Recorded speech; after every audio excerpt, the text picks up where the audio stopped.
will be the publisher of this here book.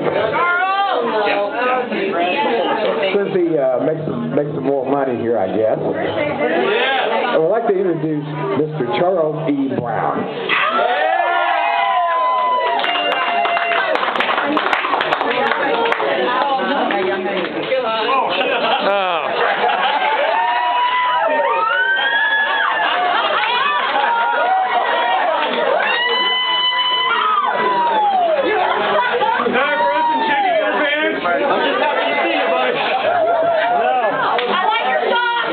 Now is performance art or fart. Takes a lot of white pubic haired balls to do this. So what I got is my three pieces in here. I had to put them in a bigger font because I can't see. So I'm going to read my three pieces here, and hopefully you either buy a book or throw up or masturbate or whatever. Or both. All right. So this is the first story. It's called "In the Pubic Domain." In the Pubic Domain. My friend Stretch and I were hugging the crusty and unwashed rim when this prick stuck his head in our business. We both knew what was going to happen next. Stretch yelled out to me, "Curly, hold on tight. This dickhead is going to try to drown us both." He was 100% right in his assessment of the situation. For days now, every supposed man that came into this shithouse was bound and determined to knock us off the rim and claim our death as a personal victory. It almost became a game for us, as we would wager for and against our imminent demise. Once again, like the cockroaches throughout history, we lived to see another flush. It did seem that no real man could topple us from our throne. Stretch and I have debated how we ended up here in the first place. Here's what he thinks. We all came into the strip club to see some bush and some big-ass beautiful titties. The dude we were attached to at least had the same interests as us. After several drinks, a few lap dances, and the emptying of our host wallet, we ended up in the gentleman's bathroom getting it on with Bazooka Betty. It had been a long while since we found ourselves face-to-face with the nappy dugout, and we knew our time was rapidly ticking. The Minuteman was right on schedule. So it ended up being easy money for the well-endowed Miss Bazooka. We said our goodbyes to the lovely ladies of the nest and headed for the urinal to piss out the overpriced drinks and get cleaned up. Unfortunately, our record-breaking sprint horse grabbed a little too hard with the TP when he was wiping us clean of the love juice and detached us from our warm and sticky home. Luckily, we had our wits about us and grabbed onto this very rim for dear life. Now, here's my version.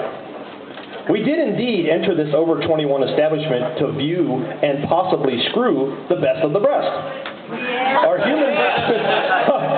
Our human friend drank 2 whole beers and spent $20 whole on one lap dance and was broke. He ended up in the gentleman's bathroom where he spent 1 whole minute jerking his meatloaf into the urinal, and that's how we ended up here on this cliffhanger. The dumbass fell on the floor and hit his head, and they carried him out 10 minutes later, leaving us here to sink or swim.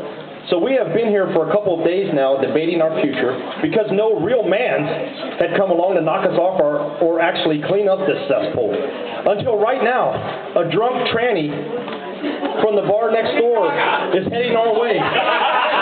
You gotta be kidding me. He/she is sitting down on the rim without dropping the seat cover to take a piss, and her penis is aimed right at us. Oh shit, no! He/she just knocked us off the rim onto the floor where he/she is about to step on us with his/her high heels. I guess it finally took a real/unreal man to do a real man's job.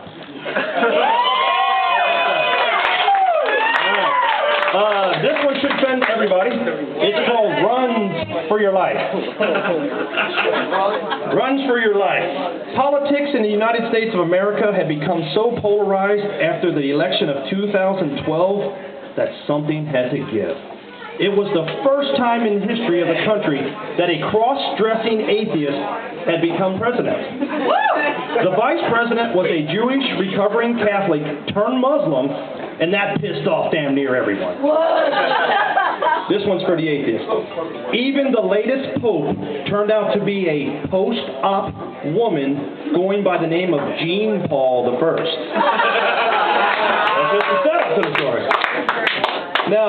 heroes. Howard Zinn and Kurt Vonnegut were hanging out in the afterlife with Mother Nature laughing their asses off. Ronald Reagan's religious right was feuding with Sarah Palin's teabagging party. Barack Obama's middle-of-the-road war party was fighting with Hillary Clinton's I can't get health care for anybody party. I wrote this before the other week. The failed two-party system had finally killed itself off, so it would seem, for all you liberal third-partiers. But everyone seemed to forget who was really behind the two-party system. Satan was the leader of the party, and God was the leader of the party. I'll let the readers decide which was which, because I don't fit in with either one. They both were fed up. There was no way in heaven or hell that they were going to let a political system that they worked so hard to imperfect go down the crapper. Both knew that the only way to regain their positions was to defeat the other in a battle for the ages. Once and for all proving that their personal ideology was what was best for the country. Both appeared on Fox News Channel and Democracy Now! To gain support for this final showdown. It was decided that January 20th, 2013, Inauguration Day, to me and you, would be the day to have the ultimate fight for supremacy. The rules were simple. Round 1 would be fought in heaven, round 2 in hell, and if needed, an overtime round would be fought on the Jerry Springer Show. The Dalai Lama would be the referee because everyone knew he would call it right down the middle. At noon on January 20th, the clouds took over the sun and a gentle rain started to fall. Sonic booms of thunder filled the earth. The final showdown had begun. God and Satan were going at it like Godzilla versus Mothra. There were suplexes and back body drops, pile drivers and eye gouges that should have been banned worldwide. A brown drizzle started to fall, turning into a runny downpour. Next were softball-sized crap turds. Satan and God were literally beating the shit out of each other. The battle headed deep south of heaven. The earth started trembling, and the sewer lids blew with butt juice. Failed Buddhists came back as zombies and ate the Dalai Lama and defecated out His Holiness in a peaceful stream of excrement. The second great flood had come from the bowels of hell. A flood even Noah would be jealous of. All mankind was literally wiped clean. Satan and God had morphed into one being. That being turned out to be Charles Darwin. And he quickly decided that it wasn't worth trying evolution again. So he headed back to Mother Nature's house to have that drink with Howard and Kurt.